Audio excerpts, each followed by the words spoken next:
ചാവക്കാട് എക്സൈസിന്റെ വൻ രാസലഹരി മരുന്ന് വേട്ട MDMAയുമായി 2 പേർ പിടിയിലായി. ഗുരുവായൂർ കാരക്കാട് കാറിയിൽ വീട്ടിൽ ഗോവിന്ദ്, പുന്ന കറപ്പം വീട്ടിൽ സയ്യിദ് അക്ബർ എന്നിവരെയാണ് പിടികൂടിയത്. ഓപ്പറേഷൻ ക്ലീൻ സ്ലേറ്റിന്റെ ഭാഗമായി Chavakkad excise range inspector CJ റിൻഡോയും സംഘവും ചേർന്ന് നടത്തിയ രാത്രികാല പരിശോധനയിലാണ് ഇരുവരും പിടിയിലായത്.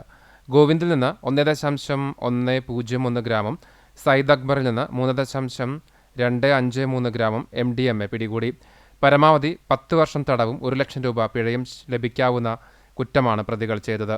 യുവാക്കൾക്കിടയിൽ വിൽപ്പന നടത്തുവാനാണ് ഇത് സൂക്ഷിച്ചതെന്ന് പ്രതികൾ എക്സൈസിനോട് പറഞ്ഞു. ചാവക്കാട് പരിസരത്തുമായി ലഹരിമരുന്ന് വിൽപ്പന സജീവമാകുന്ന സംഘങ്ങളെപ്പറ്റി ഇവരിൽ നിന്ന് സൂചനകൾ ലഭിച്ചു. വരും ദിവസങ്ങളിൽ കൂടുതൽ അറസ്റ്റ് ഉണ്ടാകുമെന്ന് എക്സൈസ് അധികൃതർ അറിയിച്ചു. പ്രിവന്റീവ് ഓഫീസർമാരായ CK Bashpajan, TR Sunil, civil excise ഓഫീസർമാരായ KN Biju, A Joseph, S Shyam, MA Akshay Kumar, വനിതാ civil excise officer Sajitha S, Sini എന്നിവരടങ്ങിയ സംഘമാണ് പ്രതികളെ പിടികൂടിയത്.